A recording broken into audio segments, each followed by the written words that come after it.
Joining us now to discuss the upcoming visit is Marc Schulman, a columnist for Newsweek and the spokesperson for Democrats Abroad Israel. Former Israeli ambassador to New Zealand, Yosef Livne, attorney Nati, who's an advocate for Israel and the founder of the Anti-Bds movement, and Zohar, the chairman of the Oz Zionist Foundation. All right, so let's begin with the question that is on everybody's minds. Is Israel actually going to be banning Omar and Tlaib, or is this just a report? We hope it's true. We hope that Israel will prevent their enemies to come inside this place. Israel have all the sovereignty and to protect herself from people who hate Israel and hate Jews. And we really hope that, as also President Trump said, Israel will not do this mistake and will not allow them to come here to Israel.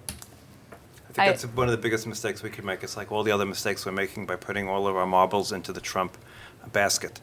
President Trump asked us not to allow them to come in. It's a big mistake. We're creating a wedge between us and the Democrats. They are marginal figures. We will unmarginalize. We'll make them into more important than they are. So what? They hate us. A lot of people hate us. We can't be afraid of the people who hate us. We have the power. They don't. They can come. They happen to be Congresswomen of the United States. They represent their districts.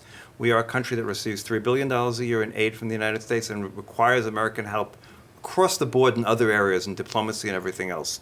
President Trump and the Republicans will not be in power forever. The way the pendulum goes in the United States, regardless of who Trump is, the pendulum always swings the other way. Whether it's in 2 years or 4 years, there'll be a Democrat sitting in the White House, or 6 years, there'll be a Democratic sitting in the White House. And the reality is, by creating this animosity, because what's going to happen now is the Democrats are going to have to come to their defense and say, please don't do this, or you shouldn't have done this, after Israel already said we're going to. They will. Have to. They don't have to, because the Democratic Party will have to decide whether it supports figures like these congresswomen, or are they going to be more sane and be in a more realistic we don't have to push them into that. In terms of what the Middle East crisis is, or what the Middle East conflict is. First of all, it's not for us to decide whether the Democrats are they are Democrats, they are congresswomen, they were elected, and they will have, even if they hate their guts, they will have to come and they'll have to say, you can't, you don't treat say whatever people. They want, but why do they have to do it on Temple Mount or in Jerusalem or anywhere where we are democracies do not governs. ban people from coming, especially Obama banned people. Obama didn't allow your president, Obama, from the Democrats, ban Ben Ari to come inside the United States. But there are many people who are banned to come to Israel. It's an hypocrisy. One second. It's an hypocrisy. It's an hypocrisy. It's an hypocrisy. It's a terrorist. I think the lawsuits. From the lawsuit is coming from, okay, but I'm telling you, Obama is prevent a lot of people to come in. We're going to move on to the next question here, all right? Let's talk about that law that you were referring to that was passed in 2017 to prevent foreigners who have knowingly issued a public call to boycott Israel from entering the state of Israel. There are some that say that is ultimately an ineffective way of changing minds and is a violation of free speech. My question here is that the case? Are we, by not allowing people who have a differing opinion or who are against Israel from entering this country, are we cutting them off from seeing what some would call the truth? Look, if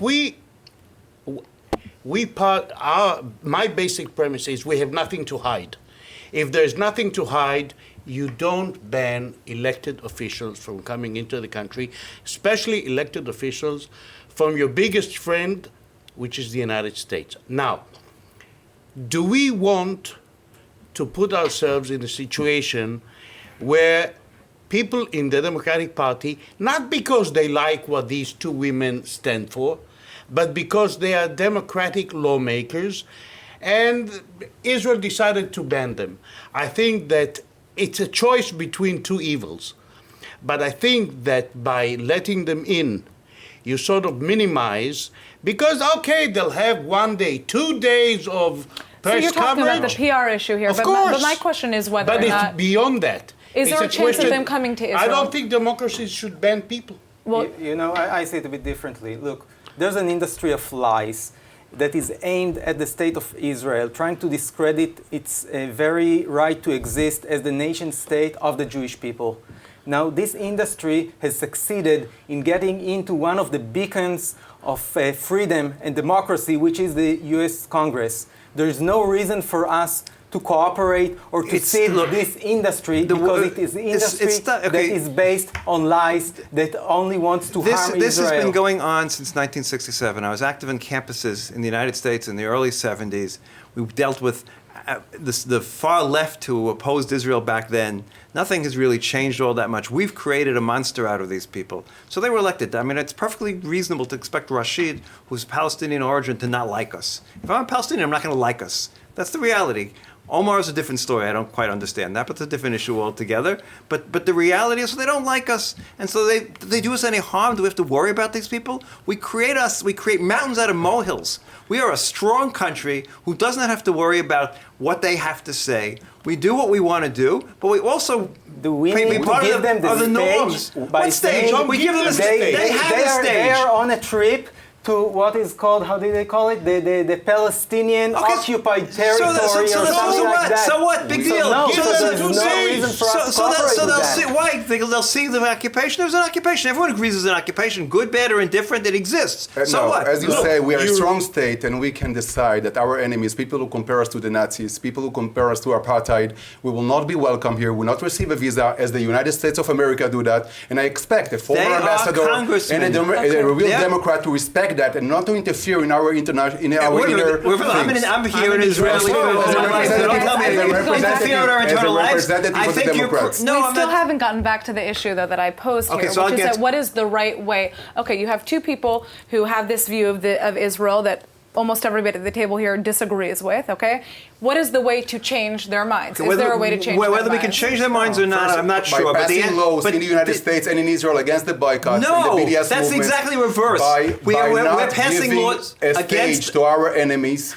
When Jews cannot go in the Temple Mount and pray there freely, cannot practice their religions, also our enemies will not be able to do that. They will not be able to come here, the only democracy in the Middle East, and to do here everything they can to demolish Israel. Everybody who comes here and wants to respect us is invited. All you're doing by creating this BDS into the greatest important movement is to help them. They would disappear if we didn't fight them so hardly. They are not important. They're a small group of people. Look at the world. Look at our industries. Look at how we're succeeding all over the world, how our high tech dominates the whole world. And the BDS, they make a couple of statements, a couple of universities pass some things. They will disappear in the United States and not disappear here in Israel. But they're not going to disappear. We are creating them into something like that. I still think, yes, we have a challenge. We have to face the BDS and the other movements that try to discredit us and to delegitimize us. But I think the way to do it is working that not by taking steps that will put these two ladies on television and give them, they will be, if we ban them, they will be interviewed day in, day out, and we will perpetuate. On the contrary, if they go to Temple Mount with Palestinian authority officials, that will not just give them what they want, but it will also harm us as the sovereign of this place. They are not the first people who come here with an agenda, with an axe to grind. We've survived them since 1967. We will survive them as well. No question about that.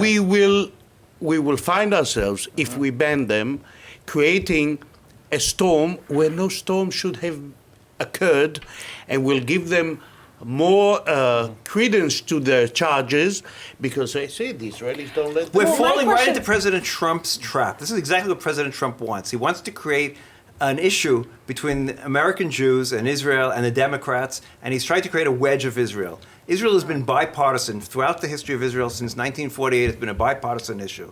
President Trump has been creating this partisan divide. He was helped by Prime Minister Netanyahu. I don't really understand him. I don't agree with a lot of things Netanyahu does. Is it President Trump or perhaps the Democratic Party became something different than it used to be? There are two people, excuse me, wouldn't have let these they were elected in their districts. They were Rashida's You are sending them to Ehud Olmert, a criminal who went as the representative of Israel. This is not Israel that we want. We want another Israel. Israel is proud. Millions of supporters of Israel all over the world Well, I will be think proud that we're of not this going to decision solve today. the disagreement today, No. unfortunately. Luckily, it is Thursday. The weekend is here, Yeah. so we can all cool off. Maybe go to Maybe. the beach, walk this one off. All right, thank you all for joining us. Thank you. Pleasure.